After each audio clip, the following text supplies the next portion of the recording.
Mi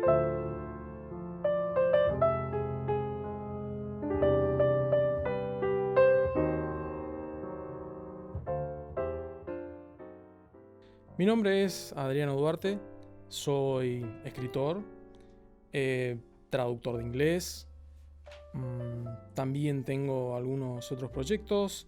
Creo yo que donde se concentra toda mi actividad de difusión cultural está en Laboratorio del Zorro, que es básicamente un programa de radio que se emite por Radio UNE, por la radio de la Universidad del Nordeste, pero que también funciona como podcast.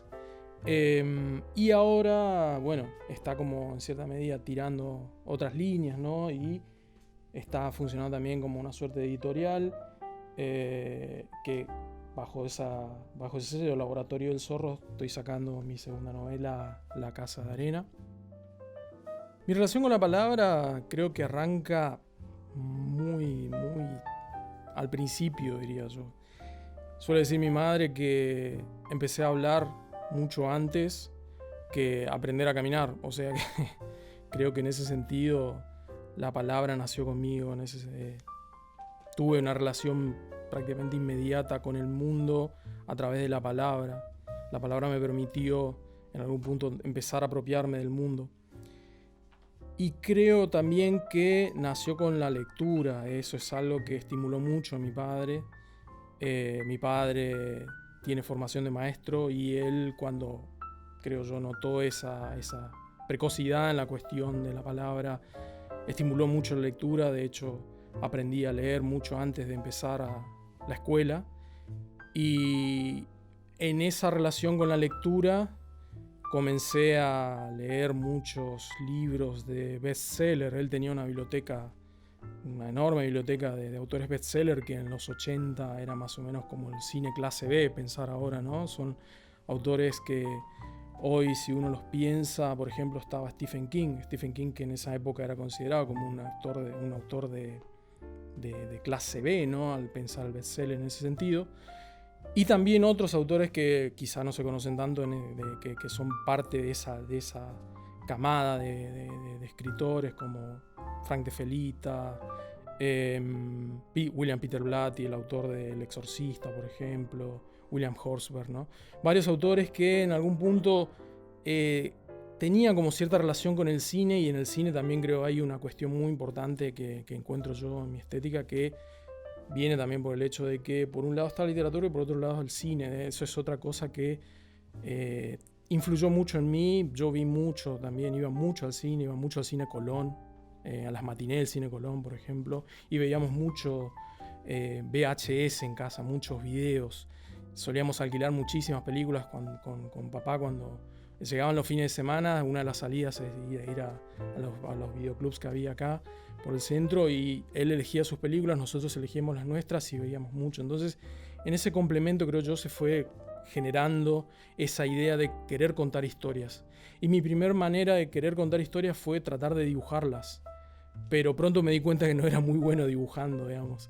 Y bueno, ahí viene al rescate, ¿no? La palabra de nuevo cuando descubro que puedo contar esas historias. Soy mucho mejor contando esas historias que tratando de dibujarlas.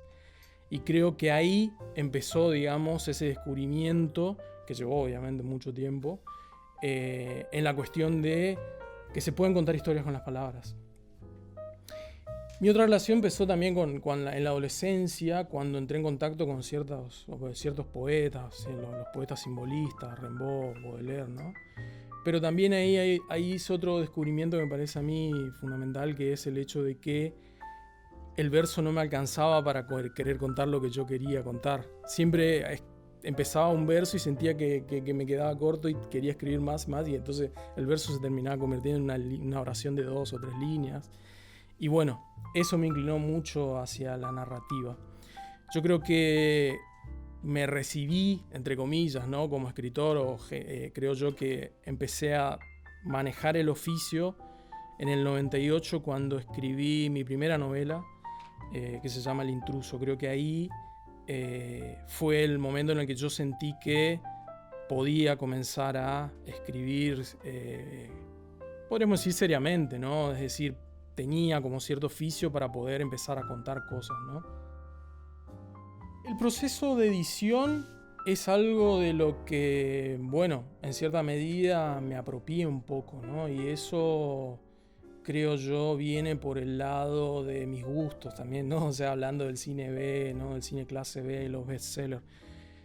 Y bueno, el contexto nuestro, ¿no? Nosotros, quizá ahora, en esta época, y aún así es muy difícil, ¿no? Para las editoriales independientes tratar de sacar autores que estén, digamos, gravitando por el margen del núcleo de los autores comerciales, ¿no?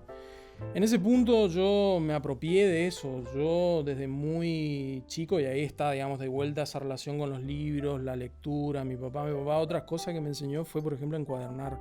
Y eso es algo que yo lo vi muy chico y dije, wow, quiero aplicar eso, no solo para curar los libros que sé que están rotos, digamos, o que encuentro en la biblioteca están rotos, sino también para ver qué puedo hacer con eso, digamos.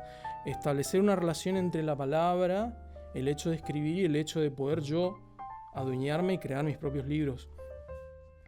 Y eso es algo que vengo, digamos, practicando, probando hace bastante tiempo. El Intruso, por ejemplo, salió con una edición súper casera que hacíamos con impresoras, que después nosotros encuadernábamos a mano. Era un trabajo, no sé, descomunal, teniendo en cuenta que estamos hablando de fines de 2000, que nosotros disponíamos de medios súper justos estábamos con la cuestión de la tinta, impresoras, computadoras, ¿no? Entonces era un trabajo casi, colosal, ¿no? Y bueno, de eso al presente hubo un desarrollo tecnológico que permite un poco la apropiación de ciertas herramientas, obviamente, que uno tiene que como que ponerse a trabajar para aprender un poco de edición, ¿no? Un poco de cómo de trabajar, de emplear ciertos elementos de la impresión, ponerlos al servicio de la edición de un libro, ¿no? Y bueno, a medida que fue avanzando el tiempo, también fui refinando un poco eso, ¿no? Y del Intruso a la Casa de Arena hay ya un salto en el sentido de que ya no me encargué, por ejemplo, yo de imprimir en mi casa, en mi impresora, los libros. Fui a una imprenta, digamos, pero la imprenta yo le llevé el máster y le llevé la tapa ya diseñada por mí, ¿no? La tapa, por ejemplo, hay algo muy interesante que es algo muy novedoso y que está explotando mucho en la cuestión del diseño, inclusive en la escritura, es el uso de inteligencias artificiales. Y la tapa, la imagen de la tapa es una imagen creada por inteligencia artificial. Me parecía que es un terreno vastísimo para explorar, digamos, en la producción también de arte, ¿no? Y de relación con la escritura. Y bueno, fui empleando todos esos elementos para construir un libro, y en cierta medida llegué a este punto, ¿no? O sea, en el que hay una combinación de cierto trabajo de tecnología y cierto trabajo casero. Este libro está impreso en una imprenta, pero está encuadernado por mí. O sea que la Casa de Arena, las personas que llevan la Casa de Arena en realidad están llevando un libro, cada libro es distinto, están llevando un libro distinto. Es un libro distinto y un libro hecho por mí. Sí, eso creo que tiene un valor extra, me parece, ¿no? En relación con el libro. Hay algo que surgió una vez. Yo viví 15 años en Buenos Aires. Y algo que surgió una vez escribiendo en Buenos Aires. Me costaba mucho escribir en Buenos Aires, la verdad. Y lo que escribía generalmente era pensando en Corrientes. Esta novela es una novela escrita en Buenos Aires, pero con personajes en Corrientes, digamos. No puedo pensar otro lugar que no sea Corrientes para mi literatura. Y una vez escribiendo un ensayo, me surgió una frase que me parece que define bien eso, digamos, y que dice lo siguiente: esta es la tierra donde mis palabras pertenecen. Yo creo que si espero, digamos, un lugar donde quiero que mis palabras florezcan, es Corrientes.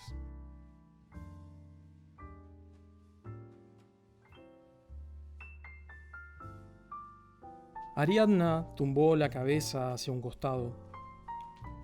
Aspiró el porro mientras contemplaba por entre sus párpados los estantes de la biblioteca en los que languidecían volúmenes abiertos, despojados de sus tapas, llenos de tachaduras, de insultos, de dibujos obscenos. Por el suelo se esparcían vocabularios latinos y helénicos, topografías del mundo clásico, numerosas traducciones de Homero.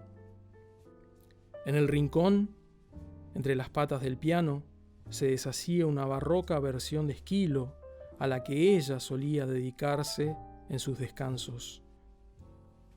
En el suelo, recostada contra el muro, pudo distinguir una lámina enmarcada que la humedad iba devorando.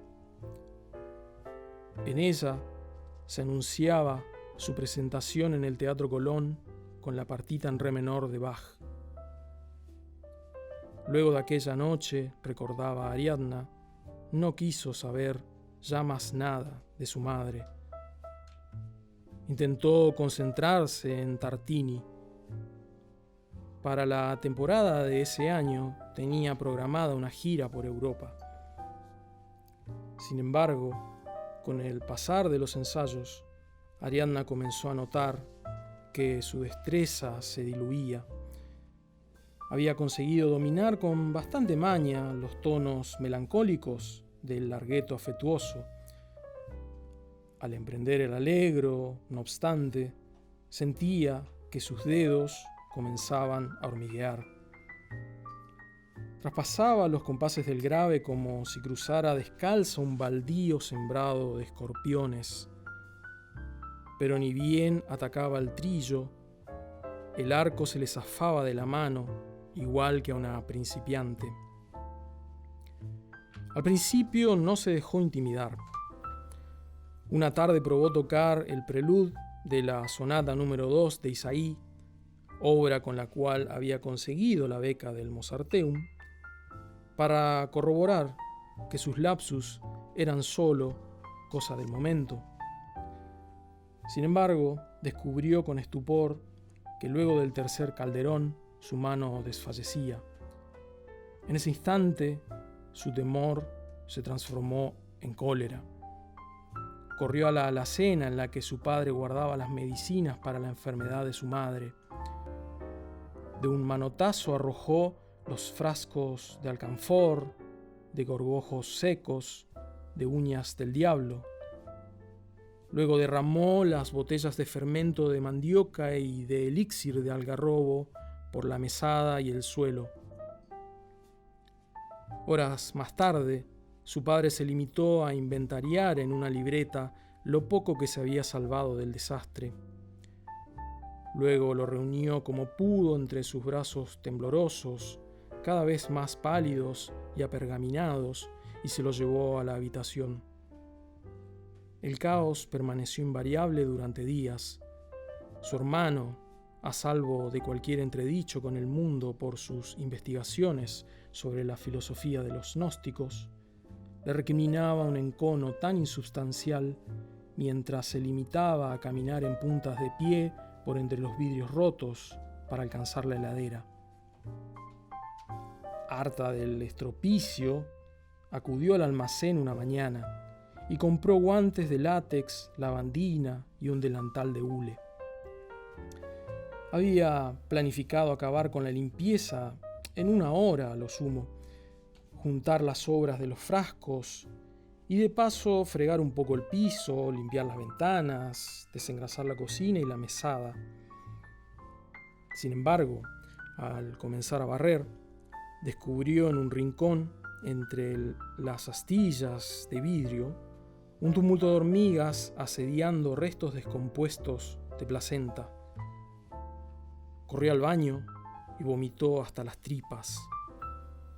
Luego baldeó con lavandina los pisos, inundando las grietas, la juntura de las baldosas, las rendijas bajo los muebles.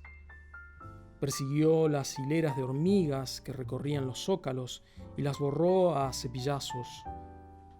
Arrojó a la basura los remanentes de azúcar, de pan, de harina, de yerba, de fideos, y empezó a etiquetar todo en frascos lavados previamente con agua hervida. A los pocos días vio un hilillo negruzco e intermitente que salía del estuche del violín y se escurría por los bordes del muro y remataba detrás de la biblioteca que su padre había comenzado ya a saquear. Al abrir el estuche, Ariadna halló que las hormigas se amontonaban en la pastilla de resina. Fue entonces cuando ella recrudeció la ofensiva. Sembró brotes de menta en todo el perímetro de las galerías. Roció con canela y pimienta roja las alacenas de la cocina, los cajones del escritorio y el ropero, los anaqueles de la biblioteca, el interior del piano. Rellenó con bicarbonato cada grieta y agujero que encontró. Noches después, un rumor como de tierra arañada la recobró del sueño. Se levantó de un salto, arrancó las sábanas y dio vuelta al colchón. No vio nada extraño. Volvió entonces a acostarse. Al rato le atribuló de nuevo aquel ruido insistente. Ofuscada, Ariadna buscó la tijera de costurero en la mesita de luz y abrió la almohada de un tajo. En medio de las nubes de poliuretano que se deshacían sobre su regazo, Ariadna descubrió una colonia de hormigas apacentando un rebaño de larvas insomnes.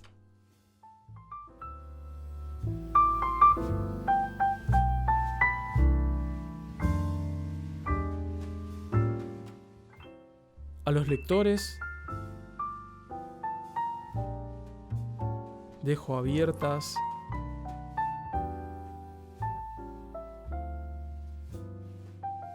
las puertas